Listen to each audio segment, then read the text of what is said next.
Hello there, welcome to the Comments, a new collaborative project by Espreso.Global and Ukrainian media. I'm Olena Solodovnikova, and it's a great pleasure for me to be joined by Adrian Karatnycky, a non-resident senior fellow with the Atlantic Council Eurasia Center. Hello, Adrian. Hello, how are you? I wanted to start with a big question about the threat for the Europe. The head of Poland military counterintelligence service says that Putin is already ready for the small military operation against the NATO country. He meant one of the Baltic states, for example, to enter Narva. How do you assess this risk?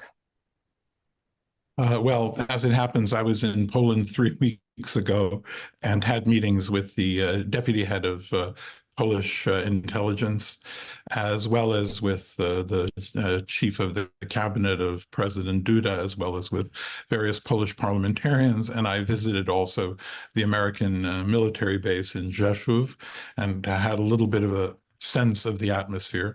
And more recently, I was meeting both in Paris and Marrakesh with French foreign policy experts and so on. So I'm relatively up to date about the mentality of a number of European countries about the emerging Soviet threat, Russian threat, which is very similar in a sense to the Soviet threat. I think we're returning to a period where the vulnerabilities that many countries felt in the Cold War are being replicated by not only Russia's aggression and prosecution of a genocidal war in Ukraine, but also Russia's simultaneous military buildup, which came both in advance and is going to be accelerated to meet the war needs of a much more aggressive Russian state. In Poland, the people that we met with, the Polish leaders, said that Poland is in a pre-war status.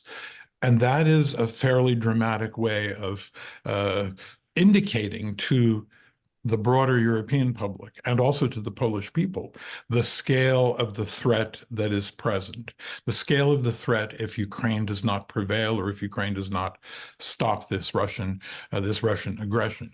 And I think this discourse has also extended to other countries, including into what former Secretary of Defense Donald Rumsfeld called Old Europe, in contrast to New Europe. New Europe has already been gearing up. All the frontline states are spending above the 2% limit. Some of them, like Poland, have shot up to 4% of GDP for military expenditures, which is a very dramatic increase. France is well above 2% and heading above 2.5%. And President Macron's statement that there may be the necessity to commit French troops to hold the Ukrainian front and to hold significant portions of Ukrainian territory is another example of how deep is the anxiety, and that this anxiety over the Russian threat and the consequences of a Ukrainian defeat what that means for the security and actually the peace of certainly the frontline states and maybe well beyond. One last point, and that is that if you listen to Russian propaganda, or if you listen to the people who listen and absorb all of Russian propaganda, you will see that it is common to speak about the leveling, not just of Ukrainian cities and the eradication of the Ukrainian state, but of nuclear attacks on European capitals, on Berlin and on Paris and so on. And this rhetoric is state-directed, state-controlled, both to prepare the Russian public for further potential aggression, but also to send messages of menace and threat to Europeans in the hope of through fear, winning support from electorates that favor neutrality or favor appeasement for Russia. So that's the general situation we find ourselves in. And yes, there is an assessment that if Russia were ready to carry out an aggression in a neighboring state, maybe not an EU or NATO state such as Moldova, that there would be very little that the West would be able to do in its current posture. And Russia may well be readying for expanding the front, particularly if it meets failure on the Ukrainian front with the new wave of weapons that are coming. Putin may be tempted to expand chaos in the neighborhood and to look for what would be called a low-hanging fruit. If he's not achieving victory in Ukraine, he might be able to put in a friendly regime in Kishinev. Yes, but if we talk about the little invention, on your point of view, what is the right time for such bold step for Kremlin's, some kind of election in a EU country or something else? Well, I think that the most likely scenario is that it would not first be on an EU country, that Russia might intercede in another country that is drifted away from it. So, for example, Armenia has moved substantially away from being, in a sense, a Russian client state and is seeking to deepen relations, and Moldova. That in itself, just the breaking of another taboo. It's now going to be routine that we can operate in any post-Soviet state with military operations.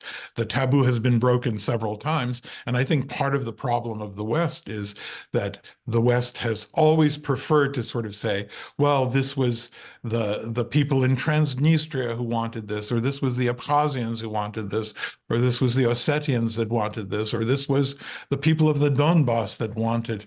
Russia is not really involved. And so the West for many years was speaking in this kind of language of in outright lies, evading the hard reality of long-term Russian intervention in the near abroad and the Russian military buildup. Russia withdrew from the conventional forces in Europe treaty only, I think, a decade into the Putin administration, and repositioned its forces much closer to mainland European territory. That was met with basically indifference, as if nothing happened. The West ignored the westward movement of Russian deployments, which had heretofore been negotiated and controlled. And you also have to remember that Russia talks about NATO expansion. But what really happened was 200,000 US troops and heavy US weapons were removed from Europe, and a smaller force was left behind. And they were replaced by the militaries of Poland, Romania, et cetera, et cetera. Nothing like the military potential of what was removed. So Russia was motivating its more assertive stance and moving forces forward towards the European border because of NATO expansion. But in fact, NATO expansion was accompanied by a lessening of the military capacity of NATO on European continental soil. Yes, I totally agree. And about the USSR, would the world really not benefit from the collapse of the Russia? Are there any discussion in the West, particularly in the United States, about the realization of Putin's dream returning to the USSR?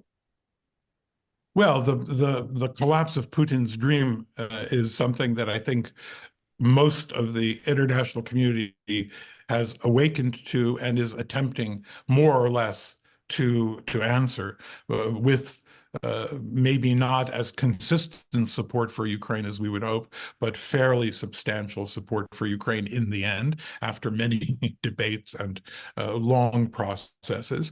But as to Russia's collapse, I think that the collapse of a Putin system, possibly, but I think that more likely the scenario that the West is thinking about is that the Russian people are so manipulated by propaganda and so connected to and either supportive of or indifferent to the state's propaganda that whatever successor regime follows Putin is likely to be more like Putin than more like more like Ukraine or more like the Central European countries. We had that hope that Russia would make that turn in the early 1990s. Well, we found that Ukraine's evolution was not as easy as, say, Poland's or Romania's and so on. But in Russia, it never even got off the ground. Ukraine's got off the ground, and it took about a quarter of a century to move Ukraine more or less to where Poland and Eastern Europe were in the immediate aftermath of the collapse of communism. As to Russia, I don't think that a Russian collapse is taken seriously by most analysts, precisely because Russia is a state dominated by, the ethnic Russian nation, as well as Russified non-Russians. So it's hard to see a nation state falling apart on its own, and there are, yes, these republics and autonomous regions, but they number together in, maybe if you add them all up, it's maybe 10 million population, and I think they would not have. They're all landlocked. They would all be surrounded by the heartland of Russia, and I just don't see any way that they could, even if they had the will to separate. They might demand it through peaceful protest, and peaceful protest might inspire some protest against internal Russian imperialism on the part of Russians in the major cities, but I just don't see a scenario where Russia falls apart. I see a scenario where maybe if Russia were dealt a blow in Ukraine, that there would be more protest movements demanding greater share of resources, greater cultural autonomy, and even greater administrative autonomy, greater share of wealth between these autonomous regions. But I just do not see, and I think most of the analytic community is not discussing the possibility of a Russian disintegration into many countries or many political entities. Sorry for this stupid question, but why hasn't Putin been eliminated yet? On the contrary, the United States recognized Putin as the president of Russia and the presidential election as a fair. Why? Well, I don't think anyone recognized it as a fair election, but they recognized it as the president of Russia. But I don't think they recognize the Russian president as a democratic leader. They recognize that he is the leader who is in charge as a result of authoritarian policies. They recognize the monarchs of the Gulf states. They recognize many dictators who have come to power with less than public, legislative approval. This is not a judgment about the democracy or the democratic legitimacy of Putin, but it is, I think, an acknowledgement of the fact that he is in charge and he has the command of the state, and we deal with the state, and he is the head of that state. Having said that, he is also subject to international law and to the warrants and claims of the International Criminal Court. So I think that's how they're handling it. Putin is not able, in most cases, to travel, and he is shunned by Western capitals. There was a very low diplomatic presence of heads of state at his inauguration, even though I think they tried desperately. I think they ended up with only nine heads of state, mainly from the former Soviet republics that are dictatorships coming. So yes, I think it was probably a mistake to send the ambassadors of several EU countries to the inauguration. They probably should have sent the political officer to observe and to report, but more in a reporting capacity. But, in the end, Putin is in charge. There was a moment when Prigozhin was on the move, where that didn't look potentially as secure, and I think many people do believe that there is something brittle and unstable about the Putin system, but the problem is that until Ukraine is able to shake more that system, we saw how Ukraine's battlefield advances and battlefield efficiency, in a sense, generated the Prigozhin revolt. But then we had almost a year of denying Ukraine adequate resources to prosecute the war and a setback in the counteroffensive, and that had the reverse effect. It made that temporarily made that system more much stronger. And then the other thing that has happened that the West has not paid attention to is that Putin has consolidated a political system that is currently more repressive than statistically more repressive than the post-Stalin Soviet Union, which is to say, there was a study by the group Project, which indicated that the number of people in prisons for political charges is higher than at any time in the sort of the period after the release of these hundreds of thousands of prisoners from the Stalin era, when after the Khrushchev thaw. Since that period, more than in any 6-year period of Brezhnev's rule, of certainly of Gorbachev's rule, and of Khrushchev's rule. So this is quite dramatic. We always understood the Soviet Union to be a very repressive society, but politically, this society that Putin has constructed, especially in the last 2 to 3 years, with the additional restrictions on freedom of speech related to the war, to the state, and to the national security structures, and the political killings of his enemies.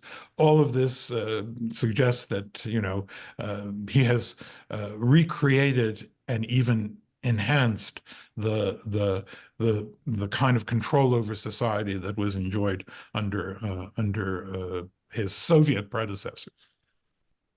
Yes, I want to make step back to the Ukraine. What is the general mood of the US towards the Ukraine now? Is the fatigue, indifference? Will the recent US aid be the last for Ukraine? Because in Ukraine, we talk about that every time. Well, first of all, I mean, I can say I spoke with a former Democrat, high-ranking Democratic Party foreign policy official who has served in many administrations. And I won't say which ones, I won't say what age this person is, but this person worked, let's just say, for many years and decades and is familiar with the Democratic Party. And that person said to me that there is more of a likelihood that Trump will get the $300 billion from Russia and use it against Russia than there is that Biden will get it. So I think there will be, if Trump is elected, there is a lot of potential danger that he will do something erratic or force concessions by the Ukrainians that they don't want. But I think he will not allow Putin to do what he wants. And secondly, I believe that he will use, as long as it is the formula that Congress found, which is that this is a loan and maybe it will be forgiven eventually, but he wants to be able to tell his voters and the American people, we're not paying for this. Putin is paying for this, or the Ukrainians are paying for this. We will help them. And I think he may be ready to do that kind of, provide that kind of help. So I think that the fear of a Trump administration is serious because he is unpredictable, but he may also be unpredictable in a way. Both the upside and the downside, the range of what he could do is very wide. Whereas with Biden, you kind of know where US policy will be. But the upside for Ukraine could potentially be higher in the case of Trump. The rhetoric of getting Europe to pay for its own defenses, that also means that Europe has to spend more money and does become, in effect, more secure if his rhetoric achieves this kind of an increase. Now, Europe is itself much of Europe is doing many of the things that he was urging them to do or extorting them to do in the past. So, but in terms of the general public, yes, I think there is a problem within the Republican electorate that, there is a kind of almost a complete distrust of the national security structures of the United States. Not that people aren't patriotic and Trump voters don't believe in them, they don't love the military, they like the military, they like people who serve the country, but they actually believe that elites have taken over the national security establishment, and those elites they don't care about the lives of American citizens. All they care about are helping corporations to make profits, et cetera, et cetera. And these are all ideas that were before present on the left wing of the American political spectrum. They have slowly drifted into the MAGA Republican wing, and President Trump's son and occasionally President Trump share some of those views. So this is a kind of an anti-American, pro-American politics. In one sense, it's anti-American because it distrusts American institutions, and it's sort of pro-American by saying that we want to concentrate all of our attention on helping the people of the United States. And that is a dangerous trend. Yes, Zelensky is more popular among independents and Democratic voters, and Ukraine is more popular among them than in Republican circles. But I don't think that the tipping point has changed. I would say probably it's 50-50 within the voters among the Republicans. And actually in the House and in the Senate, you saw in the Senate out of 49 Republicans, I think 28 voted for the bill, so a majority. It was less in the House of Representatives, but I think a lot of those people who voted against did it while really, in effect, supporting aid to Ukraine. They simply felt they knew the vote was going to go through, so they decided they didn't want to be challenged by far-right MAGA, pro-Trump isolationists in primaries or challenged in elections, and preferred to have the safe vote among Republicans was to vote against Ukraine. But I would argue that in the leadership of the House of Representatives, the majority are the vast majority are for Ukraine. And I would say, I'm guessing that even in the Republican caucus, even though the majority of Republicans voted against the aid package, a portion of those who voted against did it for tactical reasons, not because they don't believe that there isn't a Russian threat and that Ukraine couldn't be helped. And if their vote was needed, I think and if Trump was, as he was in this case, quiet or neutral about, and in fact gave his backing to Speaker Johnson, that's another very interesting thing.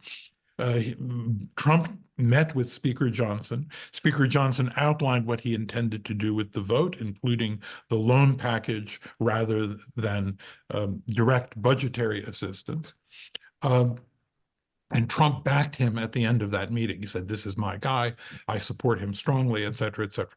Now, two things happened before that gave me a signal that Trump was shifting. One was he had a meeting with President Duda, and I think that meeting had a significant effect on him.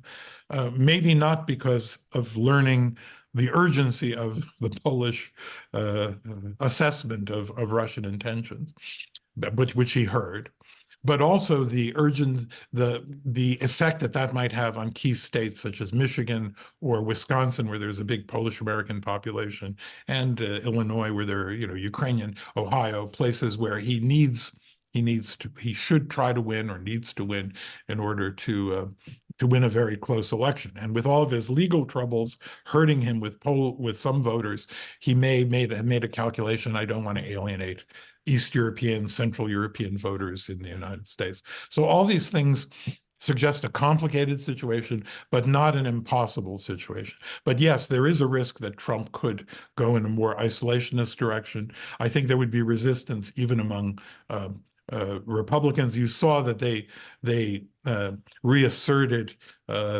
long-term commitment to the NATO alliance in a legislative vote, which many Republicans supported.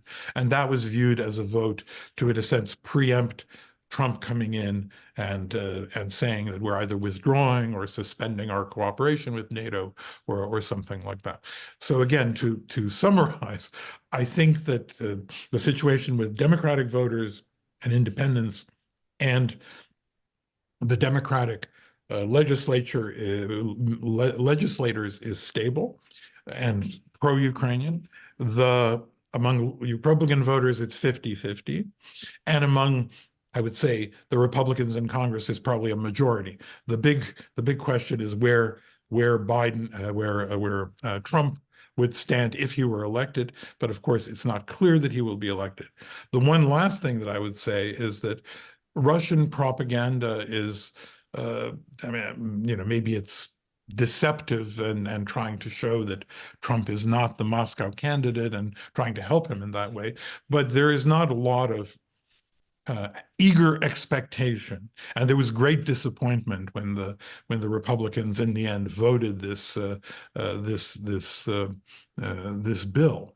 There was great disappointment within Kremlin propaganda circles that the myths that they had been spinning and the hopes that they had that this isolationist group would take over, that effort failed. And the people who are really strong pro-Putin supporters, they number a handful of members of the Senate and a very small group in the House of Representatives.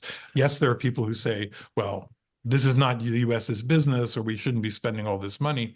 But the people who actively support the Russian narrative is a handful of members of Congress like Marjorie Taylor Greene. Yes, in a nutshell, I would like to ask you a little bit about the rumors of that Joe Biden may withdraw his candidacy from the election in favor of the Michelle Obama. It's like highly unrealistic. Yes, the only yes. realistic But chance would be. Yes, but my question is that feels like somebody threw spaghetti on the wall and tried how it sticks, and why is it narrative began spread? Well, first of all, I mean, I do think age is a factor in Biden's chances, and many people feel he is not going to be up to the job in the coming years. But the bigger factor, I think, is the economy. And yes, I think there are people who would like to be in a position. And this whole situation is dictated by the fact that we have a weak vice president. Kamala Harris is not a strong. She has not created a strong image and a strong personality, but she cannot be removed because of political correctness. That is to say, it's hard to remove a woman of color with a Democratic within the Democratic Party politics. If he had a strong vice president, a new vice presidential candidate, I think his chances would be better because the voters would calculate that if something happens to him, we're okay with this person.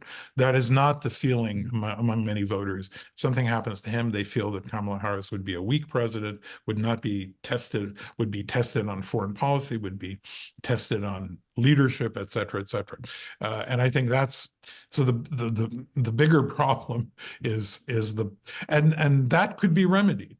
The president could arrange, although in some cases you vote for the electors to vote for a certain candidate at the conventions, but I think the convention could theoretically become open if Kamala Harris were encouraged to remove herself, and that would solve Biden's problem.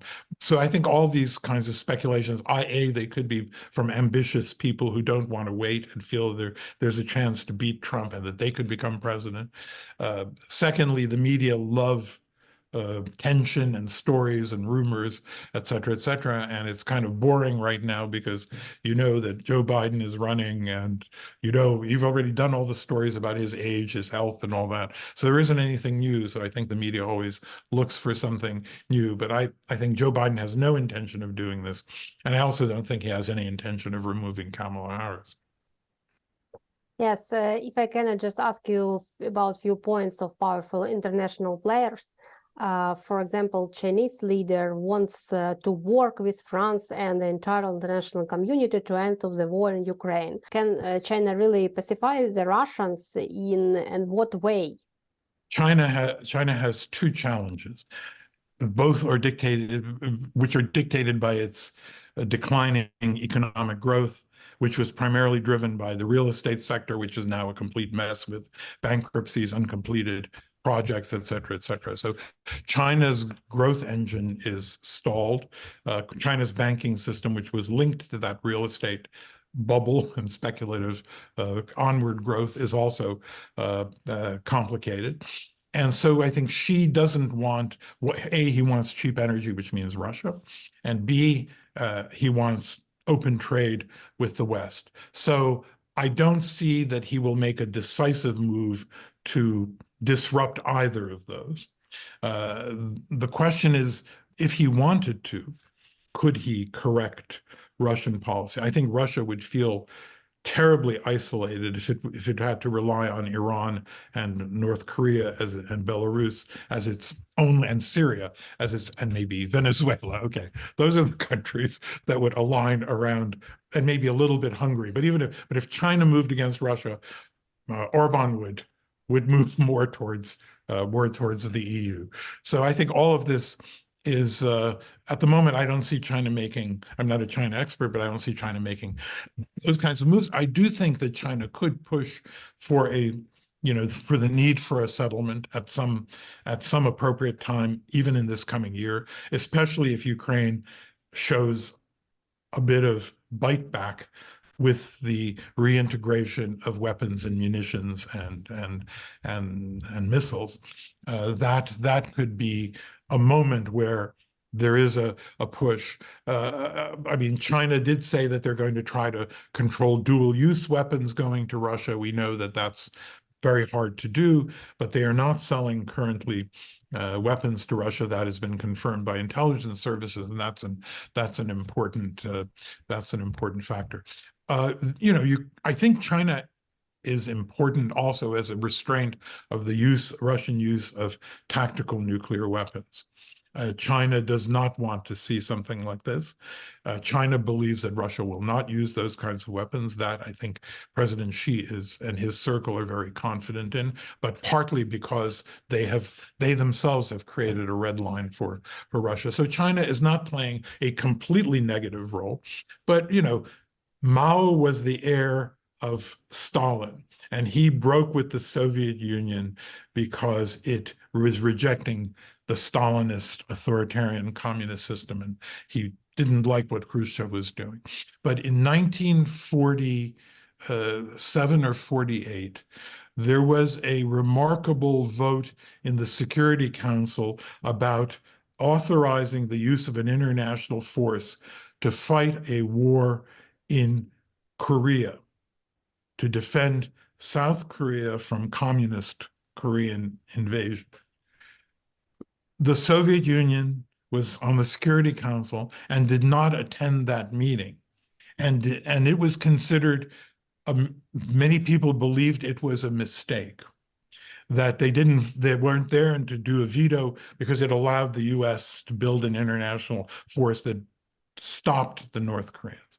But in documents that were revealed eventually, Stalin's correspondences with his diplomats, it was shown that Stalin didn't want the Soviet Union to vote because he wanted to drag the United States into a European war, and that expenditure of energy and time would give Russia more influence in Europe to expand its reach in Europe. And I think China feels the exact reverse. They want the United States to be absorbed today in a war in Europe and the problems of Europe so that it cannot expend resources to keep China in check in Asia.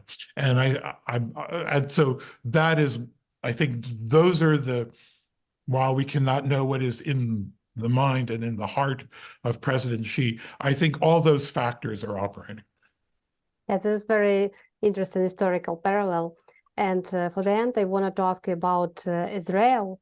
And in fact, Joe Biden has promised not provide military assistance to Israel if the troops carry out the large-scale invasion of Rafah, but they have done it.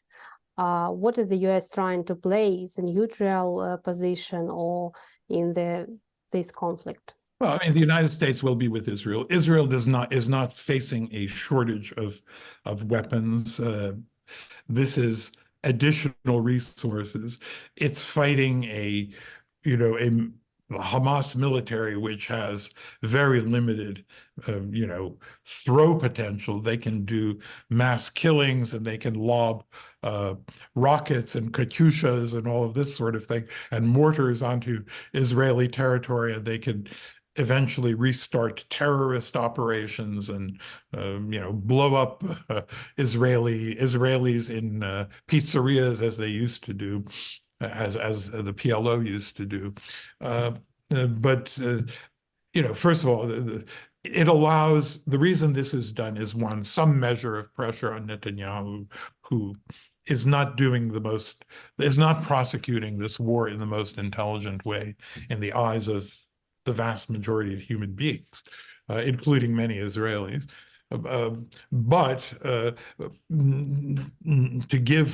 To have Israel understand that it will have this capacity at some point in the future. So if they're expending their weapons, knowing that once this is over, these resources will come. Secondly, it allows Biden to show that he is trying to pressure Netanyahu, because there's a lot of unpopularity in how Netanyahu is running the war in the United States, and particularly among a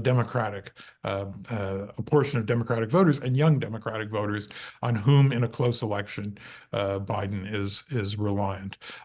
I have a view that, I don't have a great deal of sympathy for Hamas, nor for the people of Gaza, because they support Hamas, and they supported them electorally, and they seem to have supported them throughout their long, murderous career. So I have as much sympathy I don't think very much about the citizens of the Germans of Dresden during the Second World War, though it was terrible that their city was bombed. I don't cry when I see the ruins of Berlin in historical documentaries, and I don't cry when I see what is happening in the West Bank, because I feel that Hamas is a smaller but latter-day equivalent of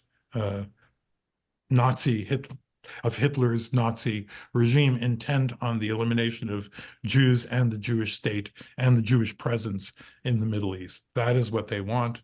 They want the depopulation. They want, the ethnic cleansing and the murder of the Jews who remain on that territory. So I personally don't have a great deal of sympathy, but I do understand that there are humanitarian losses. But as I say, I have more sympathy for the West Bank, which has elected a more responsible leadership and supports a more responsible leadership. And I recognize that Hamas is, maybe because of its demagogy and control of media, that it, like Putin, is in. But I see the Palestinians in Gaza with the same sympathy that I see Russians in Russia, or the Germans who supported Hitler. So that means not a great deal of sympathy.